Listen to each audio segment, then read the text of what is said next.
Olá, amigos queridos, sejam todos bem-vindos. Vamos para mais um capítulo desse livro tão maravilhoso, Novas Mensagens de Luiz Sérgio, psicografado pela Alaide Silva. E hoje vamos para um capítulo muito interessante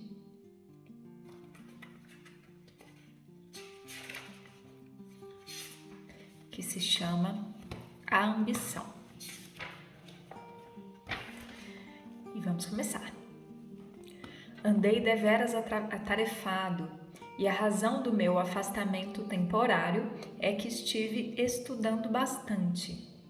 Preciso preparar-me bem, a fim de enfrentar o trabalho que me espera com base no conhecimento das leis da espiritualidade e do comportamento conveniente a um espírito imbuído, como eu, do desejo de espalhar a luz e não confundir as criaturas. Esses motivos levaram-me a entabular a conversação. Deixa eu só ajeitar aqui. A entabular conversação com autoridades no assunto e cheguei a conhecer o irmão André Luiz, o André Luiz de nosso lar, que me deu muitos conselhos e, entre eles, que eu continuasse com a espontaneidade dos meus relatos, sem me impressionar com redações acadêmicas. Estando assim, estribado na palavra de grandes missionários, tive coragem de voltar para recomeçar e escolhi um assunto o qual me pareceu bastante interessante. Vagueando por entre a população espiritual de nosso planeta, colhi aqui e ali coisas muito proveitosas. Aliás, esses nossos passeios são sempre aconselhados para que façamos melhor nosso aprendizado. É claro, não andamos sozinhos, sempre estamos acompanhados de um mentor, encarregado de nossa orientação. Aqui ele se refere a um mentor do grupo, né? Lembre-se, o Luiz Sérgio, ele mora numa colônia específica, ele estuda determinados assuntos do interesse dele. Então, dentro desse grupo, desses grupos de estudos, ou grupos da colônia, mas aqui ele está se referindo aos grupos de estudos, eles fazem passeios a fim de estudar isso ou aquilo. Então, tem ali um professor, um mentor. Tá? Então, ele se refere a esse tipo de mentor, não o nosso próprio mentor anjo da guarda, ok? O anjo da guarda de Luiz Sérgio, ele aparece, se eu não me engano, agora me deu um branco, se é no 7º ou no 11º livro. Em um desses dois é que ele comenta do mentor, do amigo espiritual dele.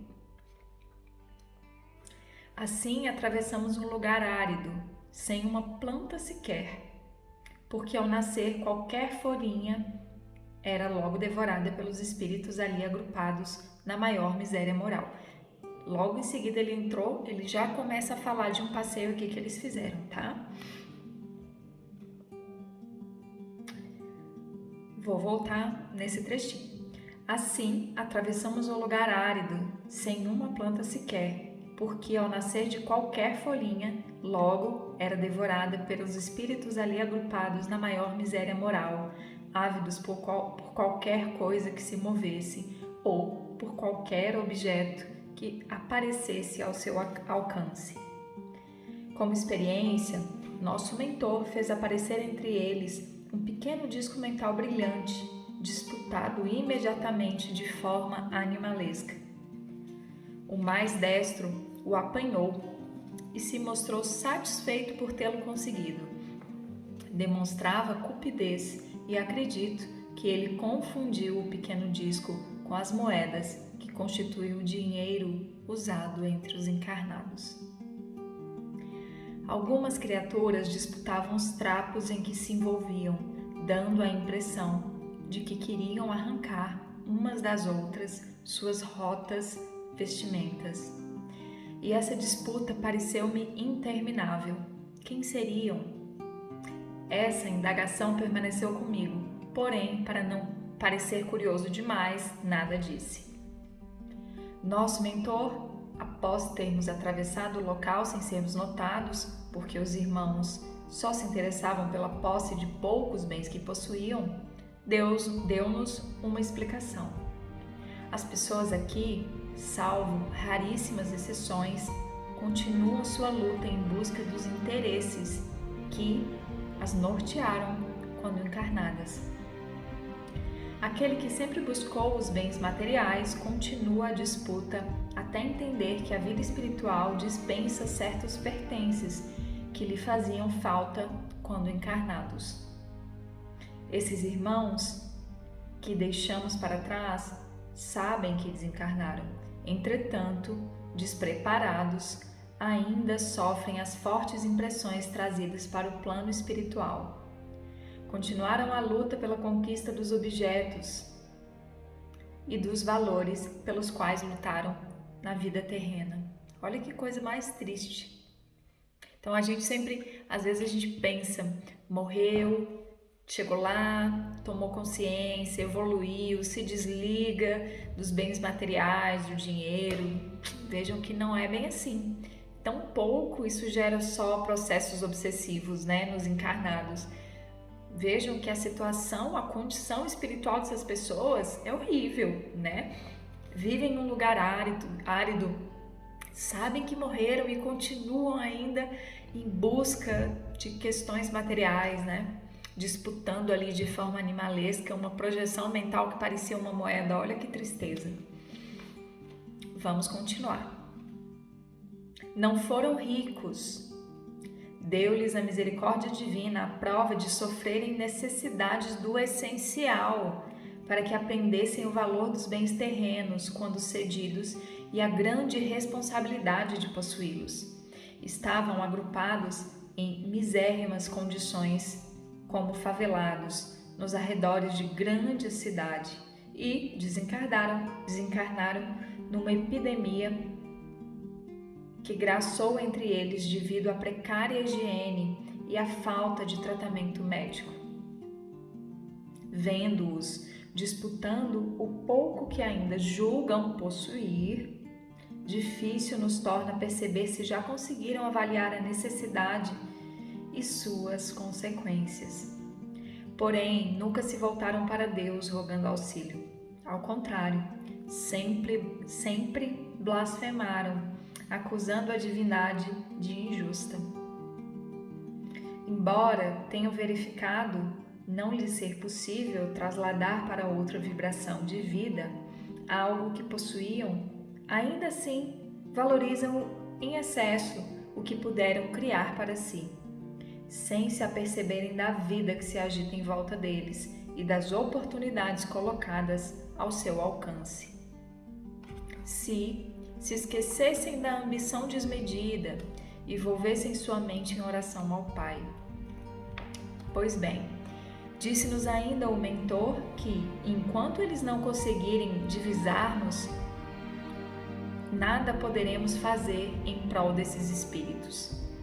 Nós os deixaremos aí até que caiam exaustos pela luta insana que desenvolvem, e quando as forças lhe faltarem, nós os ajudaremos a se reerguerem. Até lá é só observar para tirarmos nossas conclusões. Olhem que tristeza, gente. Pensei muito no que havia visto e ouvido. Não me conformei ao saber que todos eles têm pleno conhecimento do plano espiritual que os rodeia, mas não lhes interessa deixar-lhe ali seus velhos hábitos terrenos, indo em busca de melhores condições para o espírito. Ou seja, Luiz Sérgio ele ficou um pouco chocado, um pouco indignado. Tipo assim, como assim? Eles sabem que morreram e ainda assim estão nessa disputa boba? Um dia, quando conseguirem entender a palavra dos mentores, ser-lhes-á dada uma explicação e, com certeza, deixarão de disputar as ninharias para procurarem adquirir outros bens, quais sejam os do Espírito. Com eles estaríamos todos ricos. O Espírito é o único ser eterno que habita em nós e nos dá vida. Bonito, né? Bonita frase. Mensagem de 5/10/1975.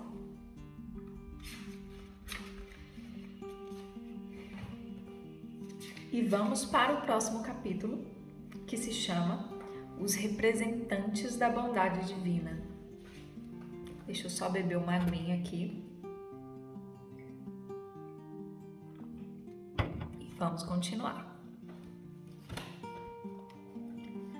Estava fazendo um aprendizado geral para preparar-me convincentemente e seguir um determinado rumo, o qual seria ditado pelo meu desejo de progredir. Por isso, estou procurando o caminho mais acertado para mim e creio que desejo ser mensageiro, pois é o que mais me agrada. Não devem confundir com a profissão de carteiro. A tarefa do mensageiro é complexa e ele tem de possuir capacidade para conseguir a transmissão não só de mensagens faladas ou escritas, mas também para agir em conciliações, atuar no salvamento de irmãos dos mais variados perigos, cuidar de ambientes e etc. Então ele está falando aqui da nova tarefa que ele quer desempenhar, a tarefa que ele mais gosta de desempenhar. E ele continua. Então, por que o nome de mensageiro? É porque ele, ao executar o trabalho acima definido, estará sendo o portador da bondade divina da qual ele é representante.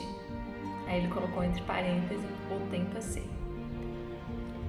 As virtudes que o mensageiro deve cultivar revelam-se na força de que precisa munir-se para trabalhar com eficiência junto aos irmãos necessitados. É muito difícil transmitir paz a um ambiente formado por mentes conturbadas. Nem é brincadeira conseguir livrar de perigos criaturas que, por serem levianas ou possuírem obsessões, são induzidas a praticar atos insanos. Como podem observar, o significado de mensageiro para nós é muito mais profundo e exige grande conhecimento e aprimoramento. O mensageiro, quando em trabalho, não pode pensar em descanso regular. Enquanto não termina uma determinada tarefa, está sempre alerta para não perder nenhuma oportunidade de transmitir o que de melhor puder, a fim de auxiliar. Ele é mensageiro das forças divinas que consegue captar para transmitir através das virtudes que pratica e da vontade que possui. Assim, vou me esmerar para ser um deles. Quando conseguirei, não sei. Foi o que escolhi para me dedicar porque é difícil e despertou meu desejo de aperfeiçoar-me nesse setor. Outros ensinamentos recebemos. Não nos dedicamos exclusivamente a aprender um só ramo de conhecimento. Quando se tem tempo e vontade, frequentamos cursos, conferências, onde sempre se consegue aprender algo mais. Quando excursivamos, temos ótimas oportunidades de arquivar observações e discutir o tema com o mentor, recebendo explicações adequadas e esclarecedoras. Como os assuntos espirituais são sempre novidades para nós, é muito interessante ouvi-los, dissertando de maneira clara e simples. Então ele está falando que, embora ele tenha escolhido uma profissão ali, algo que ele gosta de fazer, que ele quer aprender, se esforçar, ser mensageiro, ele recebe outros ensinamentos também. Ele não fica atrelado só àquela profissão, só àquela ideia, só àquele... profissão não é bem a palavra, mas vamos utilizar ela por falta de outra melhor, tá? Vamos continuar. Os termos usados por nós nem sempre podem ser transcritos fielmente, porque muitos deles são desconhecidos na linguagem terrena. São palavras novas, significando coisas novas para os nossos conhecimentos. Tenho trazido algum termo, tal como usamos aqui, mas é preciso que se explique bem o seu uso. Porém, como os irmãos todos dizem, não há necessidade senão a de transmitir ideias. As palavras com as quais desejamos explicá-las, aí ele coloca entre parênteses as ideias, ficam por conta do interessado. Compreendo que muitas vezes os espíritos falam de maneira simbólica. É porque não encontram um termo exato para o que querem dizer. Fazem então comparações tentando dar a ideia, deixando para o encarnado explicar o que entendeu com o seu próprio vocabulário. Então ele está falando aqui quando ocorre uma comunicação, que às vezes eles usam de outros artifícios, por exemplo, a linguagem simbólica. Essa dificuldade deve ter encontrado Jesus quando ensinava, por isso falou por parábolas.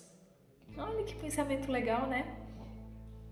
Bem, não vou comparar-me a nenhum mestre, por menos graduado que seja, mas, e isso faço questão de dizer, sou um estudioso, aspirante a mensageiro. Ele é um fofo, Luiz Sérgio é muito fofo, gente. Quero estar sempre perto dos entes que amo e que desejo ver em paz cumprindo as suas tarefas. Mantenho-me bem informado sobre as atividades de todos os meus e tenho até anotações sobre eles. É verdade, já estou me emocionando porque alguém aqui gostou de ouvir isso.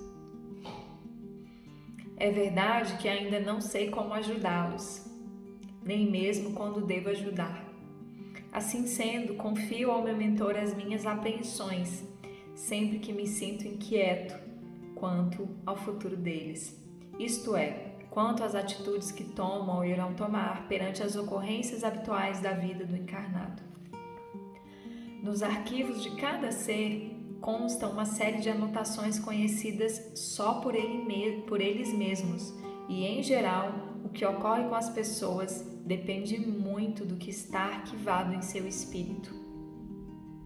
Só um irmão com a vidência altamente desenvolvida pode estimular o centro desse arquivo, permitindo que ele mostre os sinais que indicam a razão do comportamento de uma criatura, do sucesso de outra, da criminalidade ou da vítima de maldades diversas.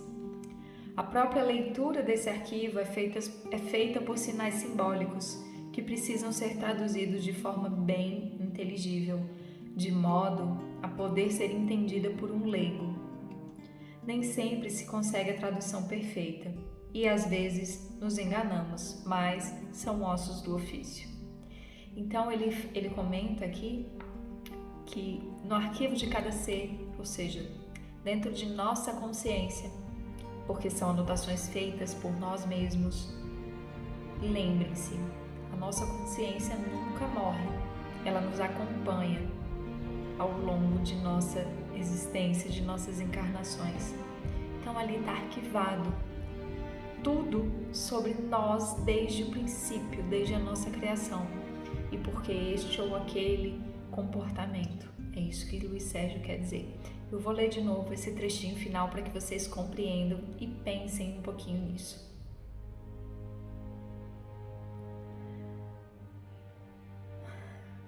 Nos arquivos de cada ser consta uma série de anotações conhecidas só por eles mesmos. Em geral, o que ocorre com as pessoas depende muito do que está arquivado em seu espírito. Só um irmão com a vidência altamente desenvolvida pode estimular o centro desse arquivo, permitindo que ele mostre os sinais que indicam a razão do comportamento de uma criatura, do sucesso de outra, da criminalidade ou da vítima de maldades diversas.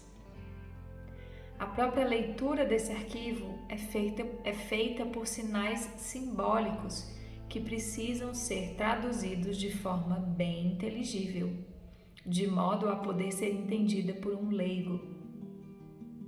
Nem sempre se consegue a tradução perfeita e às vezes nos enganamos, mas são ossos do ofício. Mensagem de 11/10/1975. E deixo vocês aqui com essa reflexão sobre o que está em nosso arquivo, o que está registrado em nossa alma, em nosso espírito, melhor dizendo, né? Pensem bastante sobre isso e o que você gostaria de escrever neste momento de vida no seu arquivo. Espero que vocês estejam bem, que vocês tenham gostado da nossa leitura de hoje e nos vemos semana que vem. Um bom final de semana, fiquem com Deus.